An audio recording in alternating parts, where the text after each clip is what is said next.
Starting share 65 in Mispat, Siman Sa'ifim Hey and Vav. So we started with Mechar Davar Sheina Misuya in the beginning of the Siman, and we moved on to Mechar Davar Shalei B'La'ilam, and now we're moving on to Mechar Davar She'eno Bershutho, selling something which you don't have possession of. The Torah brings from the Baal HaItur that if somebody sells something which is not in his possession, but it is existent in this world, he has to fulfill his obligation. Why? Because that's the reason why he was given the money. He was given the money to give this, and even though it's not in his possession, he has to make sure to fulfill what happened. And the Torah disagrees with it. It says, my father, the Rosh, disagrees with it, and that's how the Torah essentially paskins. Yosef mentions that Rabbeinu Yerucham and the Rabbeinu Yerucham paskins, or seems to paskin, at least in one place, like the Baal HaItur, brings a raya. Rabbeinu Yerucham brings a raya from the Tosefta. The Yosef points out that another place in Rabbeinu Yerucham it's mashma farkert, and he says, look at what I wrote later in Siman Reshut Aleph, that it's not so. If something is someone sells something which is She'eno Bershutho, it doesn't work. Why? Because to be able to sell something, it has to be be'ein, it has to be visible, and it also has to be bershutho, it has to be owned by him. And the Beis Yosef proves it from the Rishonim. And the Beis Yosef then adds another important point. Obviously, this is only talking about if you sell it beloshin kinyan. But if you do loshin is chayvos, then it works. And that works sai for davar shalei b'la'ilam and sai for davar she'eno bershutho. I obligate myself with a shi'abud to deliver to you this. So not a sale? It's not a sale. It's a yischayvus. And the Beis Yosef, the Mechaber, when he wrote it in the Mechaber, he mentioned about Davar Shel B'La'ilam earlier and about Davar Shel Bershutho. The Beis Yosef adds more, that still in all, in this scenario, if somebody sells something She'eno Bershutho, and then the sale is not completed, he receives a mishapora. The Darkei Moshe brings a Trumas Hadeshin and brings there's two dinim from the Trumas Hadeshin. Number one, being that the machlekes of the Rishonim, or even earlier than the Rishonim, that whether we do say that you have to fulfill the Tnai or you don't say that you have to fulfill the Tnai, therefore we're not moitzi from the muchzak. And the second din that it brings, the way he frames it from the Trumas Hadeshin, that if somebody sells davar she'eno bershutho, something he does not have possession of, but then afterwards he worked hard to go and get it and acquire it, then the lekeach has to fulfill the purchase. Why? Because based on that understanding the sale was fulfilled. So the moicher essentially sold him his commitment to get it, and he actually completed this commitment, and based on that also the lekeach accepted the purchase based on understanding that the seller is going to work hard and get it, and therefore he has an obligation to fulfill it. The Mechaber in Shulchan Aruch paskins, like he wrote in Beis Yosef, that you cannot sell something which does not belong to you, and the Ramah then brings what he added in Darkei Moshe, that if the seller worked hard to be able to get it, then the lekeach has to fulfill his part of the deal. That's how the Ramah phrases it in the name of the Trumas Hadeshin. The Shach starts by discussing the logic of the Itur, and he brings in the name of the Marashdam. When the Itur says that you have to fulfill your obligation, we're not talking about lahalacha we paskin like a Mechaber, or at least the Darkei Moshe brings the Trumas Hadeshin that is pluked to the Rabvasa, and therefore mitzvah miyad muchzak. But still, let's first understand what the svara of the Baal HaItur is. He says the svara of the Baal HaItur is very simple. He brings in the name of the Marashdam that we're talking about a scenario where the buyer was under the impression that the seller has it in his possession, and therefore he had full gemilas das for the sale. And the moicher had full gemilas das because he was going to from his point of view, because he's going to get it. Yeah, and therefore there's a full kinyan. according to the Balaitur, at least a kinyan enough to make it an obligation to get it. But if both the seller and the buyer are aware that this is something which is not in existence yet, so the buyer did not give the money on this understanding that he's going to actually acquire anything, but it was more like a giving of money, like just without a kinyan, without any real obligation, and therefore even the Balaitur would agree that there is no purchase in place and nobody has to fulfill what he has obligated himself to. That's how he explains the Balaitur. Now, before I'm going to continue, the reason just an important point, the reason why these two Sa'ifim, Hey and Vav, are very important today, and we'll get to it towards the end, the Mishpat focuses on it, is because I would say a big bulk of business deals today that are done on Davar She'eino Bershusoi, or sometimes even Davar Shel B'Leilam, but definitely on Davar She'eino Bershusoi. And therefore, these halachas, as much as you think that you could just solve everything with situmtas, nishazei pashut. And we'll get to that as we progress through the shir. So just to bear in mind, Mishpat Shalom had a whole headache how to figure out how to make today's people fit, today's minhag fit with it, and he came up with some patent to figure this out. But it's, again, this is very important. These halachas, because of the way business operates today, and because things do happen, and I get these calls once in a while, somebody buys something, somebody sells a product that he's going to order, and then the order gets delayed, and the price goes down, and the price goes up, and there is Yatzah Shar, there's no Yatzah Shar, is it Davar She'eino Bershusoi, did he work hard to get it? These things come up all the time. So, even if Davar Shel B'Leilam is not as common, Davar She'eino Bershusoi is much more common in today's world than it was back then. At least in the time of the Shulchan Aruch, in the time of the Marsham, was already something very common. The Shach then continues in the next Sifkotin, Yud. What does it mean, Davar She'eino Bershusoi? Something which is not in his possession at all. It means you have zero possession whatsoever on it. But if you have something which is a pikadon that's sitting in somebody else's possession, it's not his possession, rather something which is sitting in somebody else's reshus, but he's only holding it for you as a pikadon, it's considered birshusoi. Then just remember that also for later regarding banks. We'll get to that towards the end of the share. If he's made it, pikadon. Ah? If he's made it, pikadon. If he's made it, pikadon, like we're going to Neish Gimel, yeah.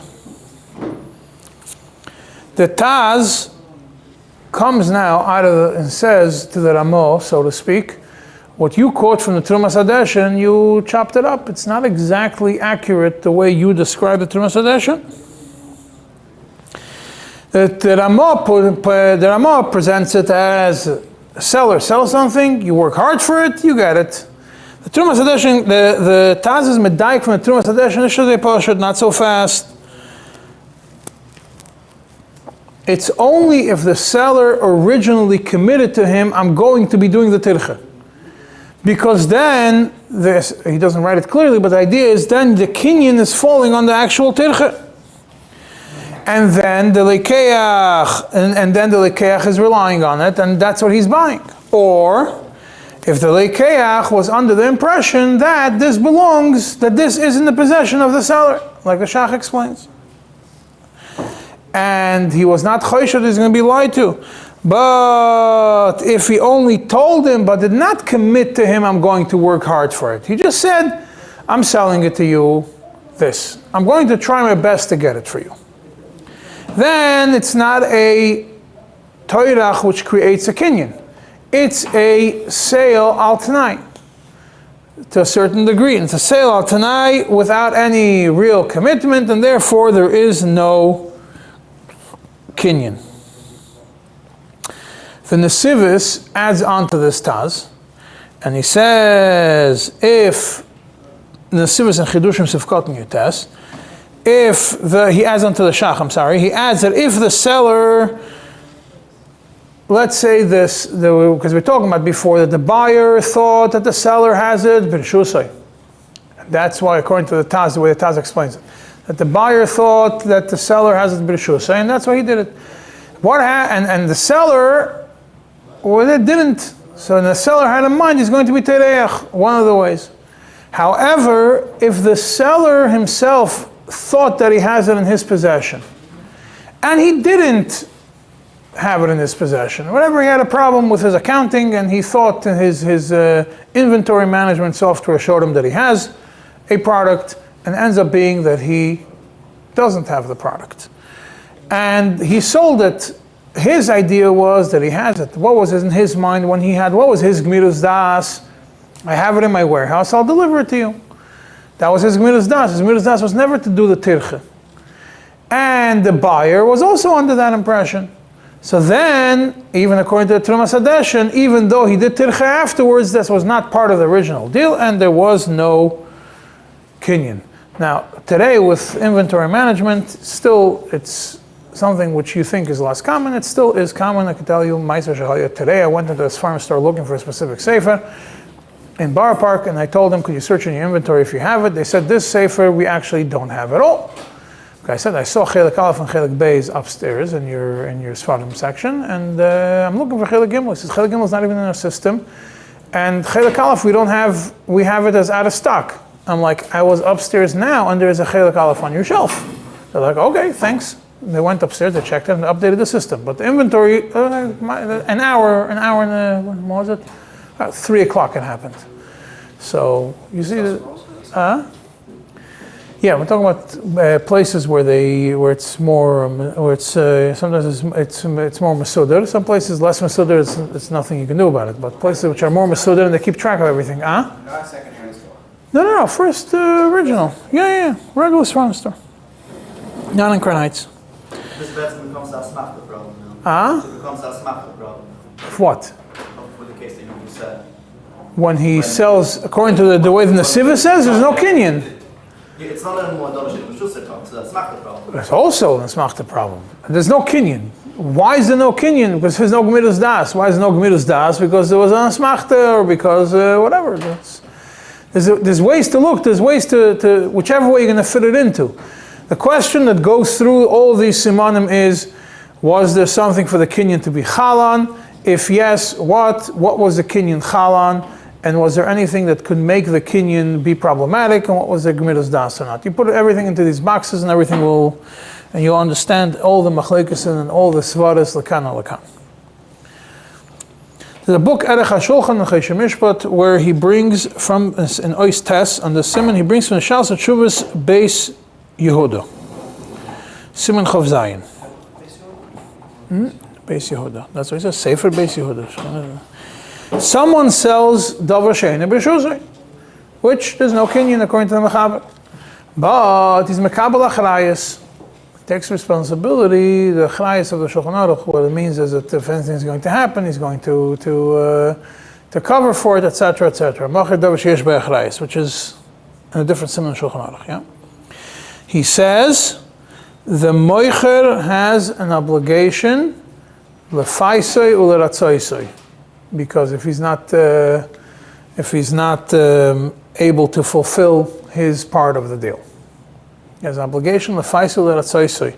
And if the seller does not want to be nespayus and the sratzois, the moicher is considered the onus because he tried his best to make the guy feel good, and he's patur from there on weiter, and only then is batul hamecher.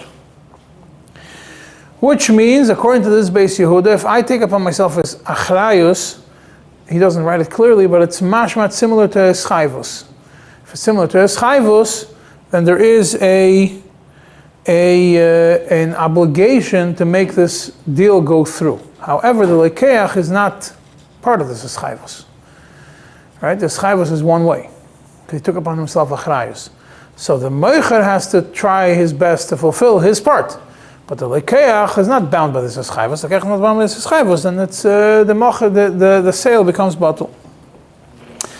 Now we mentioned what the Taz says about the Ramah. What the Ramah says that if the moicher worked hard and he went and he found it, he has to fulfill the mekach. There's a tshuva, on the biur Beis Yaakov over here on the Siman, he brings a few points. Point number one, if he clarifies what is this talking about. It's not a global tirche. He says like this: if the moicher, the seller, is not something that he usually sells, he sells you something which is a unique product, then the tirche shows that he wants to come across and that he was doing the tirche specifically for you. And he wants to fulfill specifically this mekach.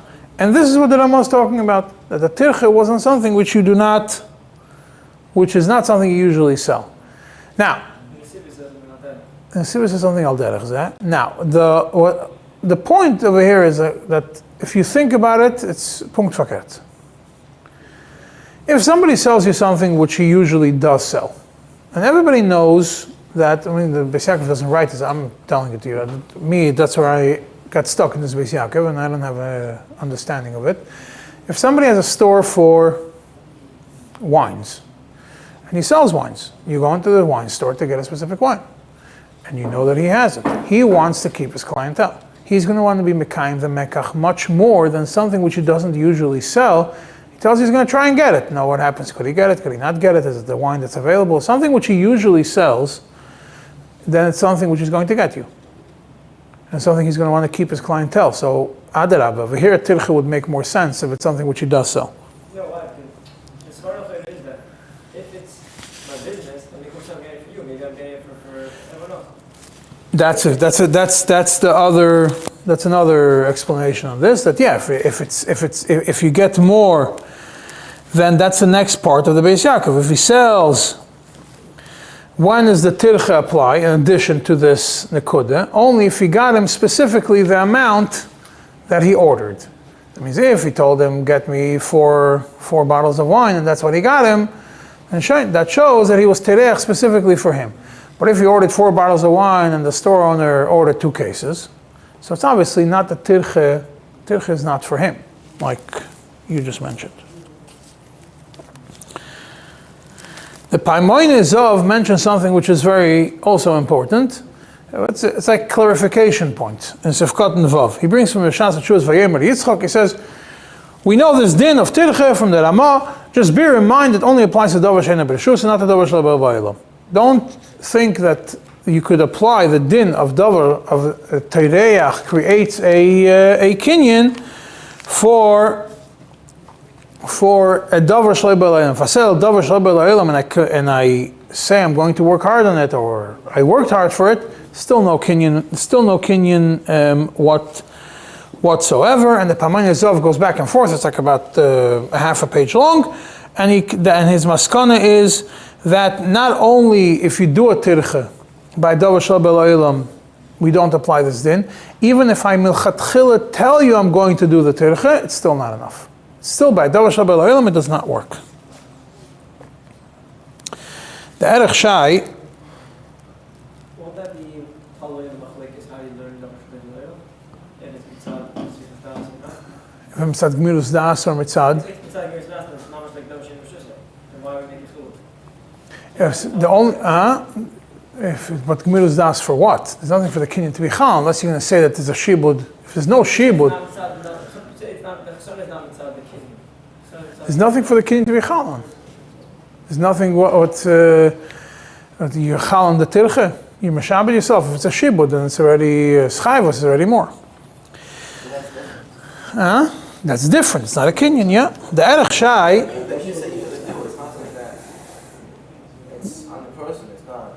That's the question. If it's a schayvus and it's on a person, it becomes a shibud, like a shibud. The erech shai over here goes into interesting chkira. He brings Rishonim. What's the problem with?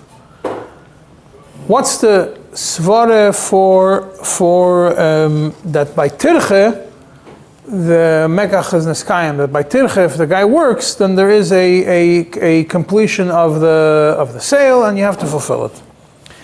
He says there's two main svaras to say why it works. Svara number one, b'hai hanoah, the moicher the seller has hanoah that you're relying on me. I'm the seller, I have hanoah from it, and by this hanoah I'm being makna to you, I'm making the kinyan, like b'hai hanoah of the Odav is mishtabed, so b'hai hanoah of the ne'emonas, the mehem he becomes part of it. And it says if he received money for it, and therefore it became a full kinyan. The second reason is because the moicher now becomes the shliach of the lekeach to buy for him this product. When he says, I'm going to be tereach for you, for this product, then the seller becomes the shliach of the buyer. And he says, the big nafkamin al-halacha. What kinyan was done milchatchila? If there was a kinyan kesef done, which the kinyan kesef is not enough for certain things, and if you hold that it's only midin shlichus, the kinyan kesef would also, any form of kinyan would work, and you still have to be mekayim the shlichus. And you still can't back out of it. I sent you and I have to do it. And the lekeach can't be chayzer. But if it's midin, the high hanoah, then there's only a mishapara. Because for high hanoah, you need more than just a kinyan kesef, you need a kinyan sudar. Lekeach can't be chayzer from shlichus? When I hire you to do something? Yeah. He says, in such a scenario, no. By the way, not everybody agrees with this.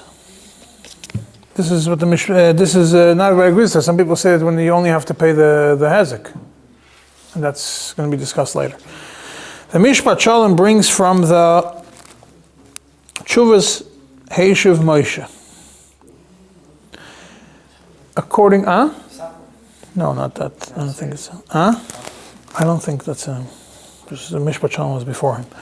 That being, we have the Dasa Itur, right, which the Tur brings. And the Tur says, the Rosh Paskins Fakert. The same time with Trumas Adeshen that says that Pluk to the Rabvose, Vein Metzim Yada Muchzuk. The Hashiv Moshe says, at least that's how it was Mefaneach, the Rosh Tevis, maybe I'm wrong, that being that the Itur, that the Dasa Itur is completely nitche by everybody afterwards. Yes, there are opinions beforehand, but even the Rabbi Yerucham who brings them doesn't hold like him. You cannot say Kimli like the Baal Eiter. That's what he brings from the Rosh of Moshe. Comes the Mishpat Shalom and says, I have a problem. There's a tshuva from the Marashdam. This Marashdam is mentioned by the Shach. The Shach says, go look in Tshuvas Marashdam. You look in this Tshuvas Marashdam, the Marashdam had a svare to be mechayev the moicher to fulfill his part of the deal based on this itur. Place had a svare. The fact that he even considered such an opinion means that it's not completely pushed away. And you could say kimli according to him. And he says, I don't understand the if you're going to say. He says, but again, the Mishpat Shalom comes and says, I have a problem, a logical problem with this. What's the logical problem with this? He says, Kimli is ein metzin miyada muchzak, right? Kimli is also, you can't take money out of the lekeach, you can't take the chayfetz out of the moicher. The moicher now doesn't want to fulfill the deal. Why? Because the price went up, you could sell it for double. That's usually the reason why a moicher would back out. Why would the lekeach back out? Because the price dropped. He doesn't want to pay he doesn't want to pay the old price. Or he could get it for cheaper, he got a better deal. He says here, what are we talking about? The moicher and the marashdam. Says the moicher was a muchzuk with the chayfetz. He wants to back out. He could say kimli, not like the itur. That's the most of the poskim. He doesn't have to fulfill it. According to the darke, especially according to the darke Moshe, tinat moitzim yad muchzuk. So what svara is there bichlal to say? When could you have a scenario where the lekeach is going to be able to say kimli like the itur? So he says, I don't understand why the marashdam was looking to be mechayev the seller to fulfill his mekach mitam Kimli, Umitam Balo Itur, when the Balo Itur is Nitche, and over here, the Moicher could definitely say Kimli, at least definitely going to the Gemara, and he remains in Tzarechiyun. Could you say Kimli against the Shulchan Aruch? Usually not. Usually not, except for certain scenarios. If a Machlok is Mechaber Amo, if for sure, you say Kimli. You can't say Kimli against the Shulchan Aruch, but you can say Kimli against the Snapshots. Yeah. The Meknes Agdela is very much into, puts these Kimlis all over the place, when you could, when you can't say. But to say Kimli against the Mechaber is very hard. Or he did, that Mechaber Amo did. To say Kimli, but if there's Achra one way or, using a Shitta that was not brought. Yeah, against the Shitta that was brought. Yeah, that's even if it's a Yeshemim, yeah. The Mishpat Shalom remains in Tzarechiyun, and then the Mishpat Shalom continues in something else. What happens if there is a suffix? Now, what's the suffix? Mishpat Shalom says, it's not a suffix if there was a kinyan or not. A suffix if the moicher had the product or not. What happens? I sell you something, and then I have to deliver it to you. And I realize I could sell it, I have a different client, I'll sell it to him for double. This thing. Now the suffix if the product was by me, I come and I say I didn't have it at the time of sale. The mela, the mechil is bottle. I don't have to sell it to you. The lekeach says I don't trust you. I don't trust you. I don't believe you didn't have it. So the Heishav Moshe goes into this and he says the lekeach, the moicher has to take a shvua that he didn't have it. He says the lekeach can't take a shvua that I don't trust you, because lekeach is taking a shvua on the suffix. Can't take a shvua on the suffix. He could take the moicher could take a shvua on the vaday. What's the vaday? Vaday, you didn't have it. The moicher has no sfeikus. For him, the kinyan was for sure happened, and in his mind, for sure he didn't have it. So let him take a shvua on it. And then the Mishpat Shalom goes, in 2 full columns, asks a bunch of questions on it, leaves all the questions on the Heishav Moshe B'tzarechiyun, and then he says, but Lamaisa will paskin like him. And he gives a different svara for it, but he says, Lamaisa, after 2 full columns of the Mishpat Shalom that he takes apart the Heishav Moshe from every angle possible, he says, Lamaisa will paskin like him. Then another interesting Mishpat Shalom over here in this Seif, he disagrees completely with the Ramah, takes apart the Ramah, and says that we cannot paskin like the Ramah. Maybe he says, this is the first time that I saw it in these halachas, at least I don't remember it so often in the Mishpat Shalom, or I don't remember it b'chlal, that he says that maybe the Muchzor could say Kimli against the Ramah.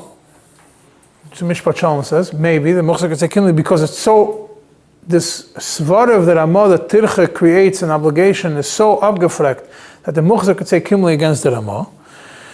But he says, at the end of the day, you can't be chaylik on the Ramah, so I have a tzarechiyun, if you could say Kimli or not. But after writing the whole thing. And with them, with this we conclude Sif. Hey, let's continue on to Sif Vav. Sif Vav is a continuation of Mechar Davar She'eno Bershutho, somebody who sells something which does not belong to him. Basically, what's talking about that the seller sells Schaira according to the Shar Shebshuk. Whatever that means, we'll get to later. And he didn't have, and Yatsa Shar, we'll get to that later also. What shuk, what's the Shar, yeah. We'll get to all that, but let's just leave that open for now, just what the Mechaber says. And he did not have the Schaira in his hands. The Mechaber says he's obligated to go and take the Schaira and deliver it to the buyer. And if the moicher backs out of it, is mekabel mishapara. And the Ramah says, but if you made the sale before Yatsa Shar, then being that the sale was done be'isur, you don't get mishapara whoever backs out of it. What does it mean? What's first Yatsa Shar means a set price. Where we'll get to soon. Why is it done be'isur before a set price is done? Because if I buy something from you before a set price is done, then the set price comes out, and I get the products later, and the set price comes out either higher or lower, then it's a shayla of ribbis. If it's higher, it's a shaila of ribbis. Why? Because if I bought from you a case of apples now, and then the price, or today, yotza ashar, the most common thing is eggs. It's more expensive than some of the things that are illegal today in New York. And you have I don't know if it's yotza ashar, but all the stores have pretty much the same price. And you have and I buy something from you, and then yotza ashar $1 more. So I gave you money today for something, and then 2 weeks from now, when I'm going to get the product delivered, the price went up. What did I do? I lent you money, and I'm getting paid back more than what I lent you. Because I lent you money at that point according to one price. Later, I'm getting from you 10 dozen eggs at $5 a dozen. Essentially, you gave me back now, each dozen is $8.50, you gave me back $3.50 on each dozen that I gave you, and I lent you $5 and I got $8.50 for every $5 I gave you. So it's ribbis, shaila of ribbis, before yotza ashar. So therefore, since the whole mekach is done be'isur, so you don't receive a mi shepara. That is the mechaber and the ramah.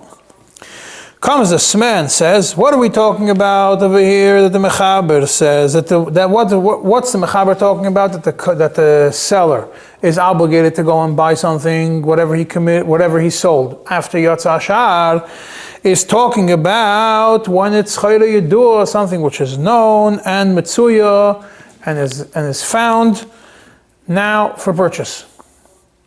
Not only is it yotza ashar, it's something which is available for purchase, that the seller could buy it and the buyer could buy it on the market. So the fact that the seller sold something which he doesn't have is not a problem.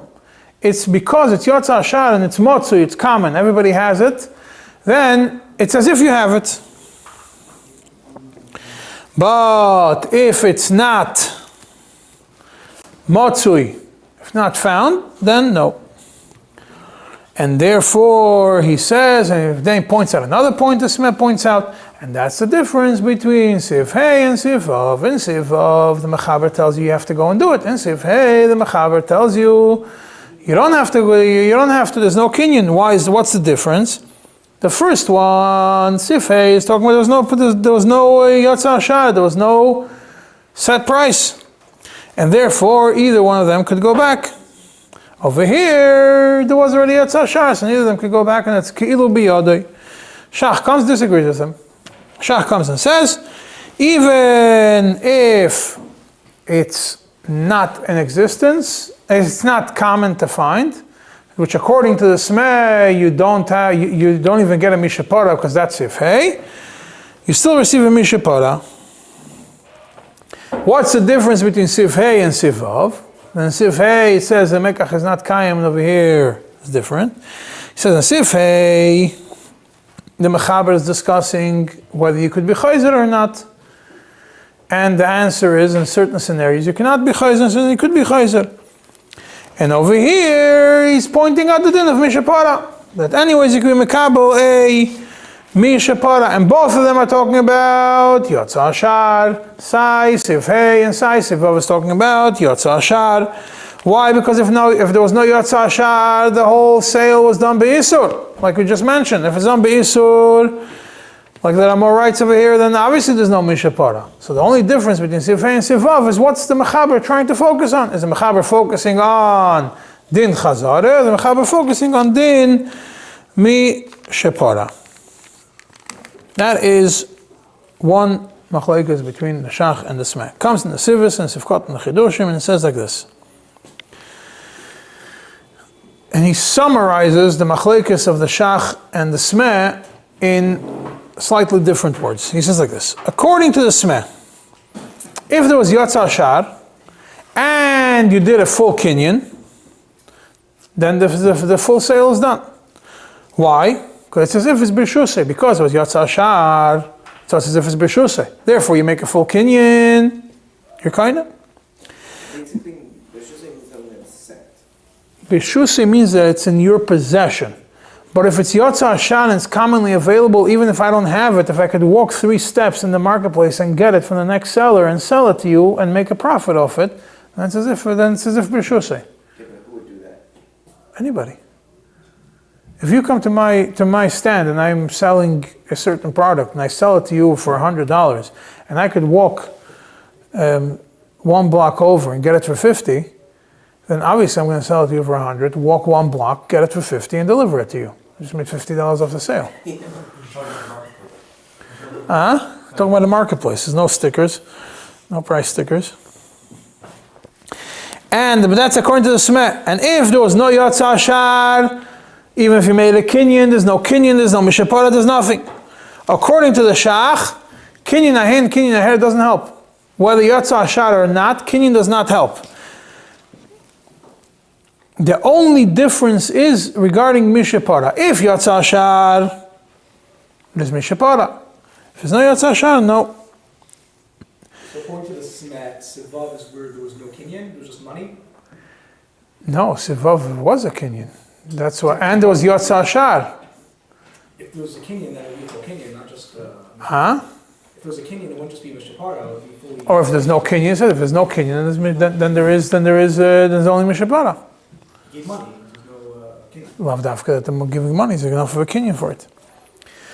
Then the Sivas gives his own explanation what the difference in Sifhei and Sivav is. So he doesn't take the Smez explanation, doesn't take the Shach's explanation. He says very simple. He says, what's Sifhei talking about? Sifhei is talking about a defined product, specific product, and therefore, if I sell you and it's not Birshusi, could be I won't be able to get it. Could be I won't be able to get it. Then he doesn't say it, but it's essentially nasmacht, and therefore there's no kinyan. And Seivav, he used the example of wine. He says yain zeh. Sifhei is yain zeh. This is in the Sivas Chidushim Sifkot Nachav. Sifhei is talking about yain zeh. And therefore, there's no kinyan because maybe you're not going to be able to get it if it's any Bershusei. So if Vav is talking about, I stam sell you yain stam, without telling you which one. And that's something which I could go pick up in the marketplace easily. And therefore, it's like Bershusei. Therefore, you have to go and you have to get it. And then the Sivas is then Machriya towards the end, and the Machlekes of Shach and Smeh, he's not towards the Shach, he's Machriya like the Shach, that even a kinyan Gomor doesn't help for a davar she'eino b'reshusei. Why? He gives an interesting svara, also he says it's a svara. If I didn't buy it yet, there's nothing defined on what the sale is going to fall, I could get you a different product, right? Let's say I sell you 2 dozen eggs, and then I go and I buy 2 dozen eggs for you. But then I come home and my wife wants the eggs for dinner, or to make kugel, whatever it is. I give those eggs, I use them, and then I go and I buy another 2 dozen eggs. And that's the ones I deliver to him. So therefore, there's never a chalois of a kinyan on this thing, because I could give you any product I want within that range. A stamp product. That's why the only difference would be like mishapara. If it's yasa shar, you get a mishapara. If not. But do you think that the shar changes every day? So we'll get to the yatsa shar or not. That's why I said I'm not going into yatsa shar exactly what yatsa shar means. Especially since today the Mishpat Shalom says that today yatsa shar doesn't apply because you buy in one city, you sell to another city, prices go up, prices go down. The marketplace can go up and down within a matter of minutes. Also, it's Amazon. Huh? I think it's also Amazon, like this man. What? The only thing which is yatsa shar is in certain countries the gas prices is yatsa shar. No, Yatsa Shar is everything has a price. Huh? Everything has a price. Not everything. For specific things there's a price. Not everything. I'm saying could be nowadays it's not the smells word and it's mostly Bashuk. Nowadays you can order on Amazon. You know what's Bashuk? No, because lav dafka you're going to get it delivered. If it gets delivered, somebody might steal it. And you don't have to work on a refund. And it's not going to come today, it's going to come in 3 days. And you don't know where it's coming from. It's not the same as ordering. It could be things that you order and they'll be out of stock. You're not going to get it. That's exactly any Bershusei. There's certain things you order from Amazon and they'll tell you it's going to come in 2 days. And why? Lav dafka they have it in stock b'chol. They're expecting stock to come in, and then if it's not going to be, then there's going to be a weather delay. It's going to come a day later, so make sure you get it. The Ktsas disagrees in the Sivis. disagrees, and he paskins. By the Nesivus explains this whole thing that I just told you in Beurim Sifkot and Tes at length. The Ktsasis Sifkot and Vav says the Iker is like the Das of the Smeh, and therefore, if it's Matzi Bashuk, it's considered like it's Bereshusah, like it's in his possession, and the Kinyan works, and the Ktsas goes at a great length to explain this, and that's how the Ktsas paskins Lemaisa. Pischei Tshuva, a long Pischei Tshuva, Sifkot and Yud Aleph, brings a whole list of Paiskim which paskin like the Smeh. And then the Pischei Tshuva brings a Panim Meiros, which is his Zayda, or Alta Zayda, and brings a list of important Yesedas that are relevant to this discussion. And why is it relevant? Like I told you, because a lot of business today is done with Davar She'eino Bereshusah, something which is not in your possession yet. And this is what the Panim Meiros says. Number one, after he explains that, after it seems like he's noted at the Smeh, that we follow the shit of the Smeh.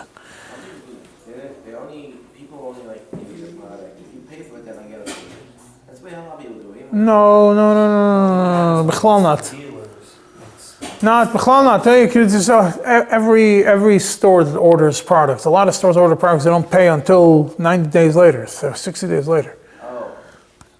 Not only that, the order 6 months in advance.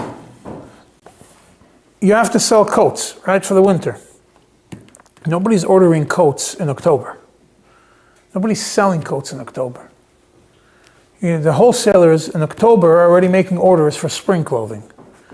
The coats, by the time winter is halfway through, the coats are already being discounted because they have to make space for the spring thing. They don't order Bay Bayayim. Nobody has anything in stock, Bay Bayayim. School uniforms, you think that the companies make them Chodesh El? They make them in Kislev. Based on the orders that these people are making in Kislev and Tevis and Cheshvan, they make the orders, and Kislev, Tevis, they produce them, and by Shvat, maybe Adar you get them, and then you start selling them after Pesach, after Sfira, whatever, whoever's makpid on that. If it's something which is chashuv enough not to buy. I'm thinking we have to meet now. So nowadays most stores are in Bereshusah, or is Bereshusah? Most products are in the Bereshusah when they're sold. Not the stores to you. Stores to the wholesalers. The wholesalers to the stores. Store to you usually is Bereshusah. The wholesaler to the stores is in the Bereshusah. Most of the business is wholesaler to the stores. A lot of times in the Bereshusah. From the wholesaler to the store? Yeah. Same, Amazon has like both. There are actual wholesalers, and then there are retailers, and then there are people which for quality just have like some. Right. Yeah, they have all the lines over there.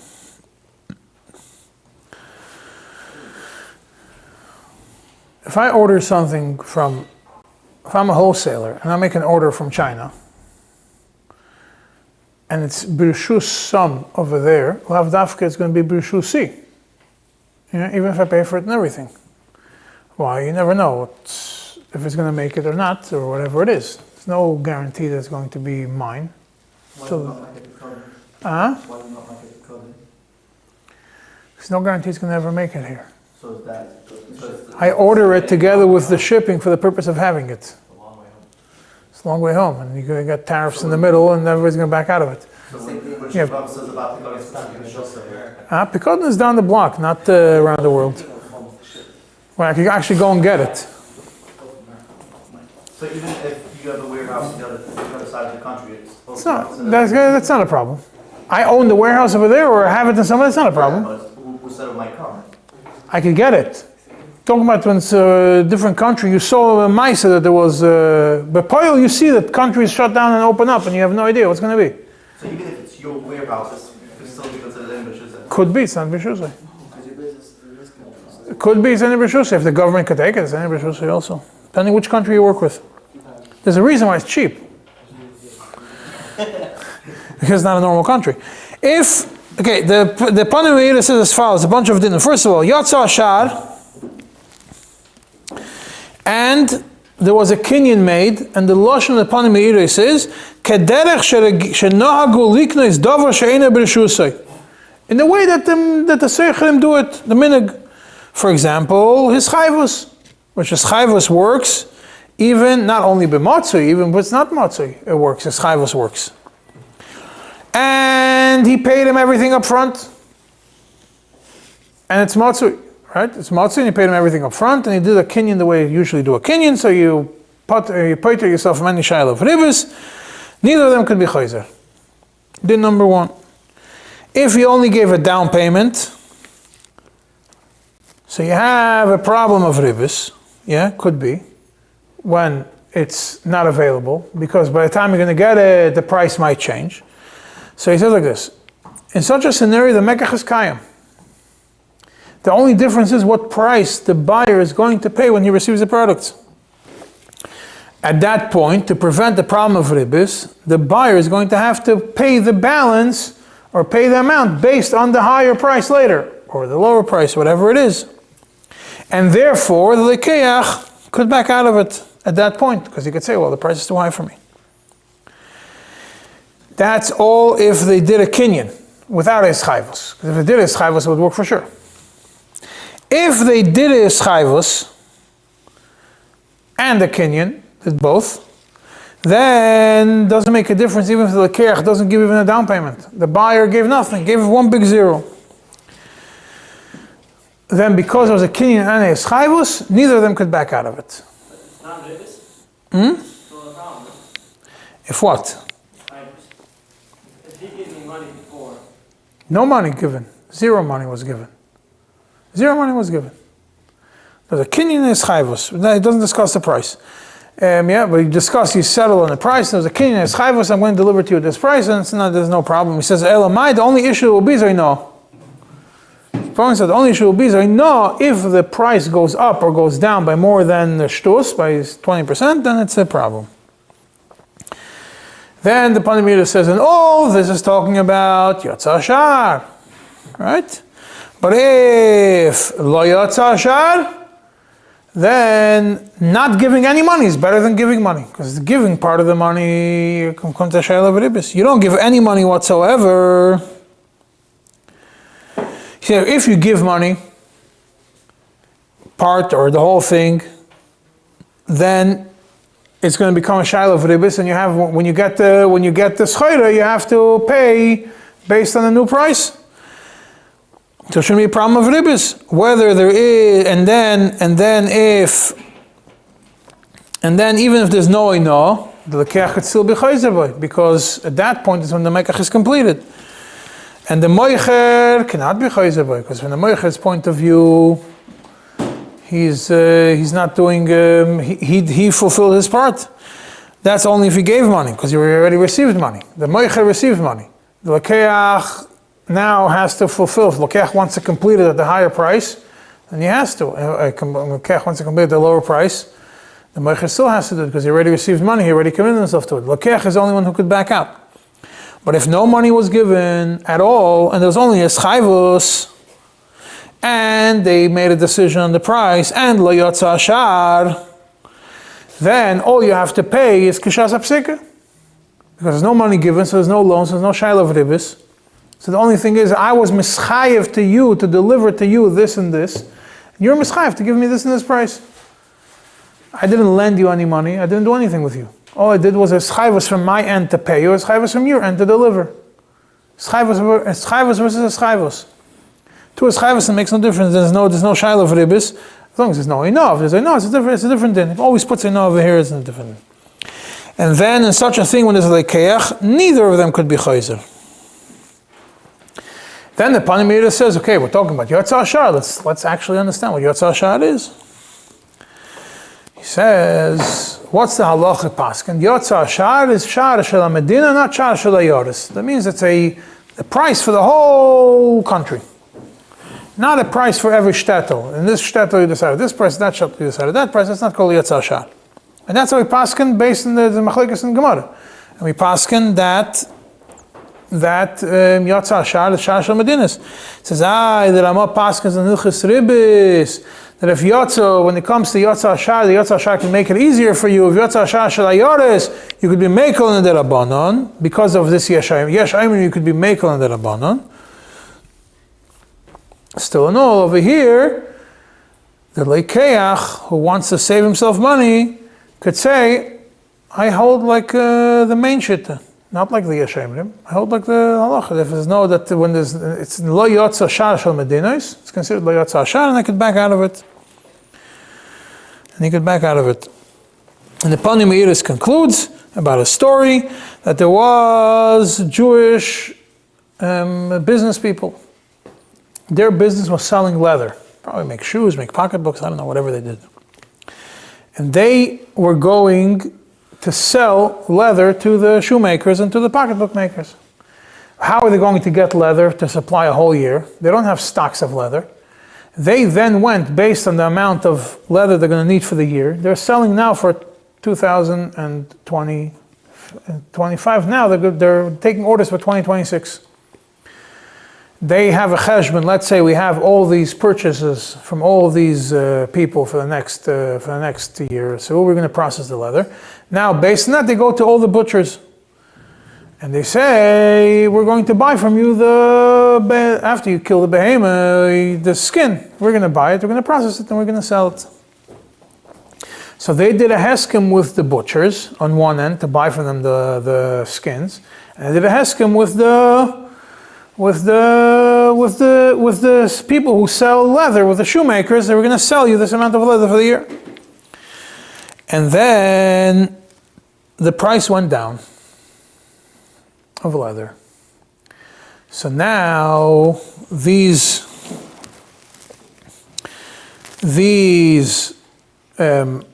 shoemakers say, we don't want to pay you the price we set in 2025, because that's 2026. The price of leather worldwide went down. We could get it for much cheaper.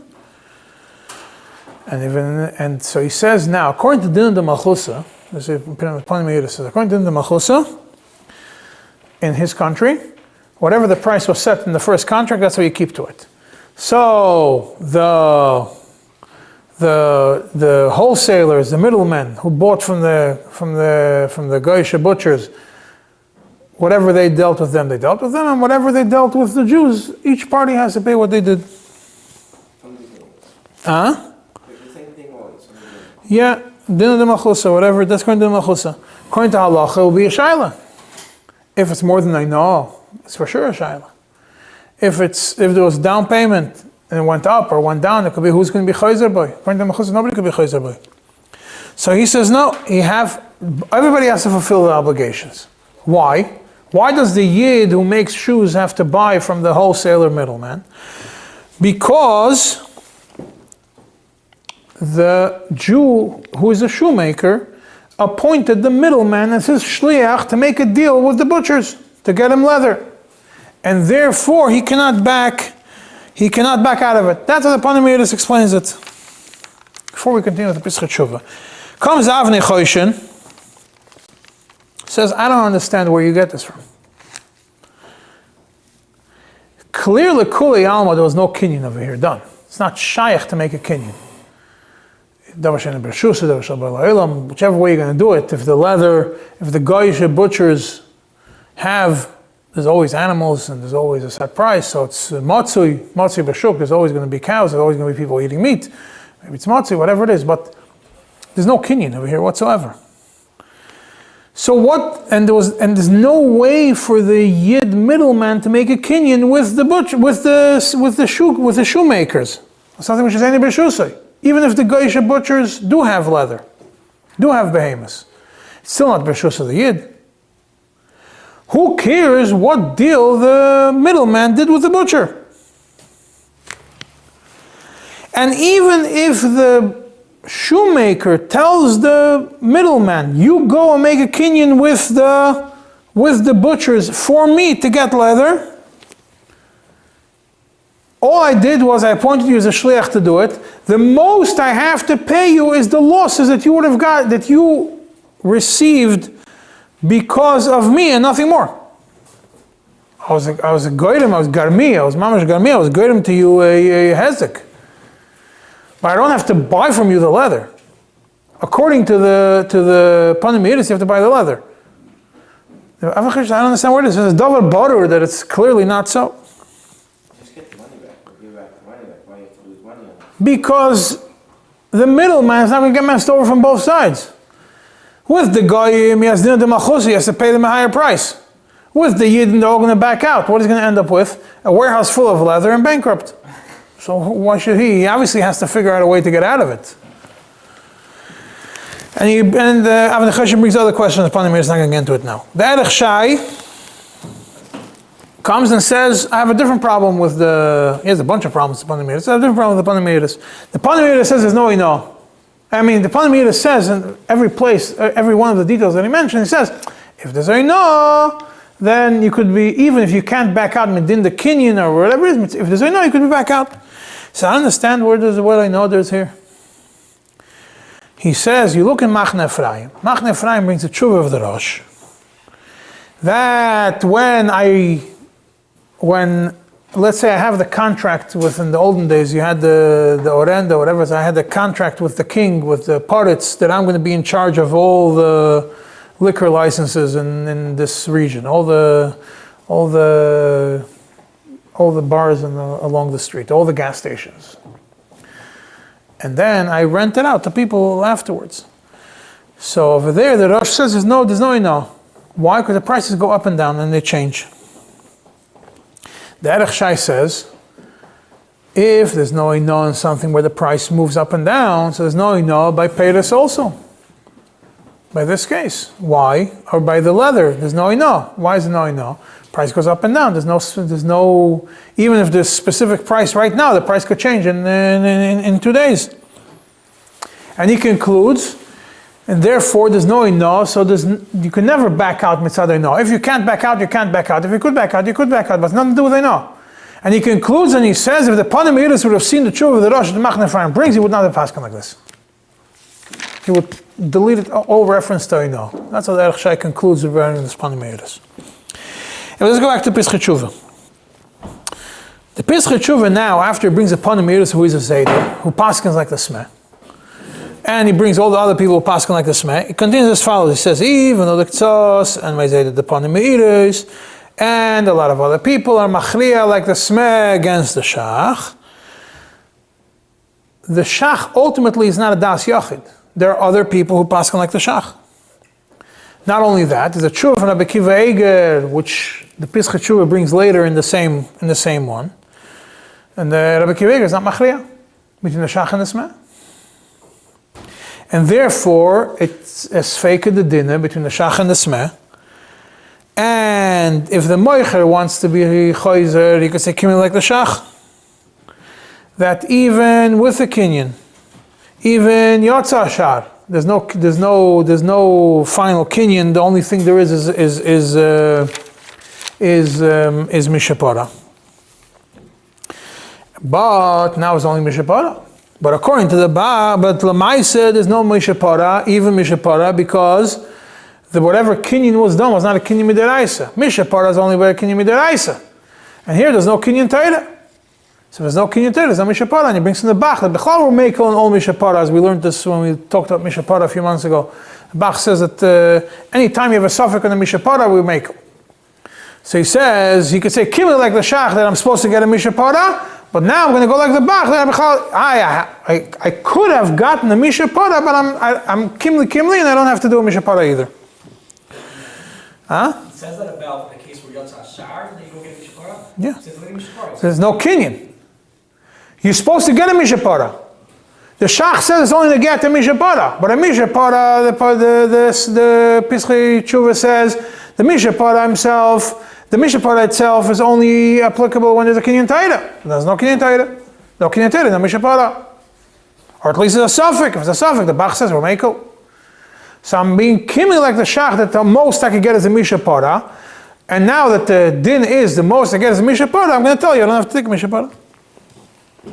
Then he brings the Rabbi Akiva Eiger, which he mentioned before. Rabbi Akiva Eiger stays in doubt. What Rabbi Akiva Eiger is talking about? There's a tshuva of Rabbi Akiva Eiger. What was the story? A soicher gave money to buy schayra, he gave down payment. And there was Yotza Ashar. And then afterwards, he wanted to change his mind. The buyer wanted to change his mind. And Rabbi Akiva Eiger brings machlekes Shach and Smeh. And he says like this, according to the Smeh, being that he gave a down payment, and that is minhag ha'soichrim, to give down payments. Kumtois, that the down payment is a setumte. And if it's a setumte, it's a kinyan. Just like this, and the Smeh holds that a kinyan works when yotza ashar. Therefore, it's kilu biyadai. If it's kilu biyadai, you can't back out. But according to the Shach, that even a kinyan gomer wouldn't help over here. If a kinyan gomer doesn't help, achas kam v'kama setumta doesn't help. So therefore, the fact to give a down payment is garnished. The most will be the discussion about mishapara. So that's Rabbi Akiva Eiger, so he leaves it hanging. That's Rabbi Akiva Eiger that the Pischei Tshuva mentions before, that he's mistapik, whether you paskin like the Shach or like the Smeh. The Ma'aser Rabbi Akiva Eiger paskins differently, but for a totally different reason. He leaves this as a question. Which one do you follow? Now, the Pischei Tshuva puts in parentheses over here, that I already explained in Siman Reish Aleph, I brought from a Tshuva Chasim Sefer that Setumta works for Davar Shalei Balaylam. And the fact that, and that's how the Pischei Tshuva ends this brackets, and it's mashma from that. If it works for Davar Shalei Balaylam, for sure it works for Davar Shalei B'Shusay. But that's what he says. Then he continues, Rabbi Akiva Eiger, he says, Rabbi Akiva Eiger continues, and he says, the Psak of Rabbi Akiva Eiger is, being that the Schayra was already brought to town, and only afterwards the Kנייnim backed out of it, after the Schayra was already brought. So at minimum, the buyers have to pay the cost of transportation. That's a clear hezek, because it was brought for them. It's a garmi. That's how the Pischei Tshuva, that's how Rabbi Akiva Eiger's psak. At least that they have to pay. But he's not machriya on whether they have to fulfill the kinyan or not, because that is a machlekes shach and smeh. Anyways, then he continues on something else regarding Meidah. I'm not going to get into it. It's a totally different topic. Mishpat Shalom also goes at length about this machlekes shach and smeh. And he brings from a tshuva, I think is not a shayrek, that it's a machlekes smeh and shach is a sfeika de dinah. Yeah? Then he brings the deis, the whole like a smeh. And he brings the whole arichas of the panimiris that the Pischei Tshuva brings. And Mishpat Shalom then comes and says, if I read carefully the Panim Me'iris mentions the word eschayvus 3 times within the discussion, which means it's not just a kinyan. Every time there's a discussion over here, it's about eschayvus, and it's intentional because the Panim Me'iris wants to drill a point into you that there was a kinyan, and there was yotza ashar, and there was a eschayvus. He was mischayev himself. That's why you have all these dinim. If there was no eschayvus and there was only a kinyan yotza ashar, the most you get is mishapara. Not like the Pischei Tshuva himself understood the Panim Me'iris. He disagrees on the Pischei Tshuva's understanding of Panim Me'iris. And the Mishpat Shalom concludes, but Lamaisa I hold as a sfeika de din, and therefore I'm a tzimi adam muchzak. Comes the Mishpat Shalom and says, now I have a problem. All businesses in my country are going to go down the drain. Because at minimum, to fulfill something that's for a future sale, you need a yotza ashar. But there's no shar. He says, because really only if we kaveh ashar based on medinas. There's no shar medinas, doesn't exist anymore. Shar ayaris is garnished. Bichlal yotza ashar is not viable today. He says it changes miyoyim liyoyim and mishar l'shar. You go to market prices go up and down based on the hour. So now, if they gave money before and there's no yotza ashar, there's a isur. So therefore, suddenly now you have a problem that all businesses are doing isurim. So he says the only way to do it is a heter iske. Heter iske. With schumas pashos. I give you money. And I tell you I'm becoming a shutuf with you. As a partner. Heter iske. Now I make with you, just like I read in the heter iske, if you give me kach v'kach, I'm being meichel all the revachim. If you give me 10 sacks of potatoes, I'll be meichel all the revachim. That's going to work. That's the spashus. I give you. You're the seller of potatoes, right? This is how he makes. A heter iske is that I give you money, and then you're supposed to go and invest. Half of it is for you to invest as a loan to you, and the other half is for you to invest on my behalf. And then we're supposed to split the profits, right? Because I lent you $100,000, and I also gave you an additional $100,000. I gave you $200,000. $100,000 is a loan to you, and $100,000 is my money that you should invest on my behalf. You're my worker now. It's not Now, a back here disc for that. No, why? If it's half is a middle, half is cut in, it's not. That's how it is. That's exactly what a heter risk is. But you're working for me for my money. No, that's how you're supposed to. Heter risk says I'm getting a payment for my work. You got $1 or whatever it says over there. So how do you apply this in this case? Why do you... 1 second. So now understand how the heter risk works. So now I'm giving you the money, and I am going to you're going to work for me, part. Yeah, and now the profits are split 50-50, right? So 1 month the profits go up, 1 month the profits go down, and each month I make a cheshbon. But what's the idea of a, that's a iska. What's a heter iska? I don't want to deal with you on profits every month. I want to make the same money as the bank. I want 18% a year. Or 12% a year. So I say, if you're masking to give me this and this percentage per month, Alter says it doesn't work if it's per month, but whatever, we're not going to get into the specifics of it now, then I waive any claim for any more profits. And if the profits are less, I'm not going to make an issue. You're not going to make an issue. The profits are more. I'm not going to make an issue. You're not going to make an issue. It's a schum ispashus. So he says the same thing should be when there's no yotz ispashus, pshara. Ispashus. He says the same idea is here to make business. I'm going to buy from you now 100 truckload of potatoes. There's no yotz ashar. Potatoes every week is different. Every 2 days is different. There's no shaykh to be yotz ashar. But you don't have the potatoes. Potatoes are coming from Idaho in 2 weeks. So I'm buying them from you now. I'm paying you now part of the money, or paying you all the money, whatever it is. But then it's going to be a problem because there's no yotz ashar, so it's a mekach be'isur. Because if the price goes up, you gave me back my loan more than what I gave you. So therefore, we do it as a heter iska. I give you the money. And I write over there, half is a loan and half is an investment. And now, if you're going to give me kach v'kach potatoes, then I'm waiving any claim for any profits from the $2,000 I gave you for the truck of potatoes, or $10,000 I gave you for the truck of potatoes. Because it gives you a return. That's the return. That's the spashos. That's how he says it's the only way it could work. That's one way. Or another way is to avoid the shaila of ribis is by yeshloi. If you're the one that's selling me the potatoes.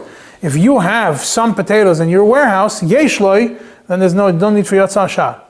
But Taki, you don't have potatoes. You have 0 potatoes in your warehouse.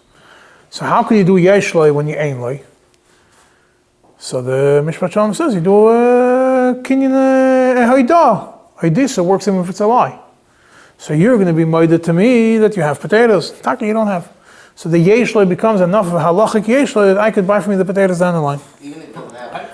Yeah, based on the ktsas that we learned in Kuf Tzadik Daled that I discussed with you in the past, that it works for Yisrael also. Oidisa works for Yisrael also. That's how the whole ktsas about Mechiras Chametz, Sifkat and Daled, Siman Kuf Tzadik Daled. And then, but he says, I don't like this. The second is not too. I'm not too happy with the second option over here of making oidisa on yeshloi. Why don't they just make something Why don't they just agree on a price between the two parties? That's a problem because of ribbis.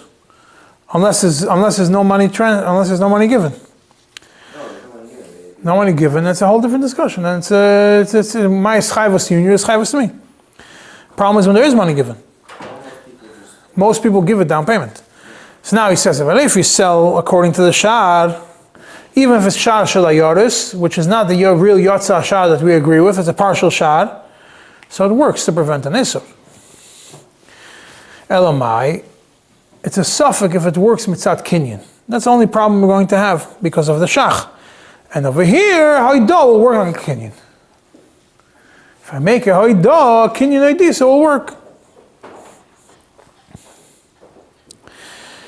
And situmta, you want to say situmta? Situmta will only work if yotza ashar. He says, if Yotza Ashar, even if it's only a Shah Shal Ayoris, which is only a Yashayimrim, it's enough for Situmta, because then the Situmta is going to be without any Isur. If there's Yotza Ashar, even Shah Shal Ayoris, then you remove the Isur. If you remove the Isur, then giving a down payment is a Situmta, and the Situmta works instead of a Kinyan. And therefore, since it works for Ribbis, it will also work for Kinyan, even if it's more than Naina. Yeah, but then you need a Hischayvus together along with it also. So the Kinyan Situmta is good to remove certain problems, but to ensure that you don't change, that the price is not going to go up or down, you're not going to have a Midin Kinyan, not Midin Ribbis. Ribbis is done. Mitzat Kinyan, to make sure that the price is not going to, that nobody could be chayzer, but you also need a Hischayvus. That's to prevent the inyan of the Hischayvus, and not like the Panimira says. What's Yotza Ashar? So we have the Panimira, the whole discussion. The Mishpat Shalom says, don't get too confused with Yotza Ashar. But specific Yotza Ashar, he defines it as follows. Kefi ha-mekach, you're able to buy something. Kefi ha-mekach shemechshal mim oz, be'at schayra, muchenes, lekabel tekef. The price that you will pay now for something which is in front of your eyes, which you're able to take home right now. That is Yotza Ashar. End of story. That's how he defines Yotza Ashar. What's the price that you would pay now to get something which is in front of your eyes and you could take home? And then it's as if kvar bershusay, because you could buy it for that price. And both the seller and the buyer could buy it right away. And then the Mishpat Shalom then continues and he says that Yotza Ashar works both for, let's say, the Schayra, because Yotza Ashar does the Kinyan that we say for Yotza Ashar, he says, as a discussion, does it work only for the Schayra that I bought, that I paid you for, if I gave a down payment, or also works for the rest of the Schayra, because there's no Kinyan in the rest of the Schayra. Mail on the Schayra, I gave a down payment, you could say I made some sort of Kinyan to acquire it and force it to give it to me. What about the rest of the Schayra? Maybe it's only a Schayvus, maybe I could back out of it. He says no. The Heishav Moshe Paskins that it is whether the schayra, when you give a down payment, it works for the schayra that's included in the price that you paid, and for the schayra that's not included in the price that you paid. Both of them. Now in Mishpat Shalom, he remains in Tzarechiyah. But in Mishmeres Shalom, which is what he wrote comments afterwards on his own Mishpat Shalom, he brings more proofs like the Heishav Moshe, and it seems like he agrees with that. Now I'm going to conclude with a very interesting tshuva that I found in the book Kisais L'Beis David from the Rabbi Shmuel, who is the Dayan in Antwerp. It's not really connected fully to this topic, but it's a tshuva that's based on the Machlekes Shach and Smeh. And yeah, what's in the Chelek Aleph Siman Kuf Gimel, second Shaila. What was the story? So it's Chelek Beis. There was a person who has a membership for a mikveh card. And that mikveh card allows him to enter the mikveh whenever he wants, once or twice a day, even if he wants to come twice a day. And he wants to let somebody else use his card. Yeah. Whether it's for that day, the second time, or maybe he's out of town for 2 days, he wants to let somebody else do it. Is he allowed to or not? So first he starts and he says as follows. If you would compare your membership to a schirus, what it is, that the mikveh owner rents out to me a place in the mikveh for me to use every day. So then a renter could sublet, according to halacha. Unless the maskir has an issue with renting to this guy directly. So if the second person to whom I'm giving the card would be a person that he himself could get his own card, then I'm the soicher, I can be masked to somebody else. So he says, that's how the first thing, he says, no, that's not, you can't say it's schirus. Why? He brings from Pischei Choshen that a membership in the mikveh is not schirus. It's only schus shtamshus. I'm not renting anything from you. I am getting from you the rights to use. Why? Because I'm not getting a specific spot in the mikveh, or in the water, or a specific amount of water. I'm getting the right to use what's there. And therefore, I, as the card holder, didn't acquire anything that I could transfer to you. And then he continues, and he says, he amplifies the Pischei Choshen, and he says, what's a schus shtamshus? Schus shtamshus is included of 3 schus shtamshuses. One, I'm using the building of the mikveh, which is in existence. The second thing is I'm getting a schus shtamshus in the water that's coming from the showers, and then the water of the mikveh, and whatever, everything else that's there. He says the waters of the mikveh and the waters of the showers for sure are davar mischadish, something which is eine bershusei. So the mikveh owner never sold it to me. He can't sell me davar she'eino bershusei. So I never acquired from him that. I only acquired from his schus shtamsh. I never acquired the water. If I didn't acquire the water, I can't give it to somebody else. And therefore, I cannot give it over. Since the mikveh owner cannot sell it to me, I cannot be makna it to somebody else. And he says, and even though the Sman, the Shach over here in Siman Reish Tes disagree whether a kinyan on something which is Eine Birshusai after Yotza Ashar and it's Matsui, according to the Smeh, the kinyan works because it's Davar Matsui, right? And now everybody knows that water is Davar Matsui in most normative countries. We're talking about the water in the showers and everything else. It's Matsui and the shampoos and everything else. Everything is Matsui. And Matsui is Kilu is Birshusai. And I'm going to add to it that not only is it Matsui, it's also Yotza Ashar, because the water prices are not, they don't change every day. They change, you pay water every 3 months, whatever the number is, the prices are pretty set, every cubic foot of water. So according to the Smeh, a kinyan would work. According to the Shach, a kinyan would not work. He says it's irrelevant what the Shach and the Smeh say because there was never a kinyan sudar between the owner of the mikveh and the card holder. So therefore, even according to the Smeh, nothing is here, and therefore his psak is you're not allowed to let somebody else use your mikveh card. If you're not there that day. Yes. I don't understand it. I don't understand it.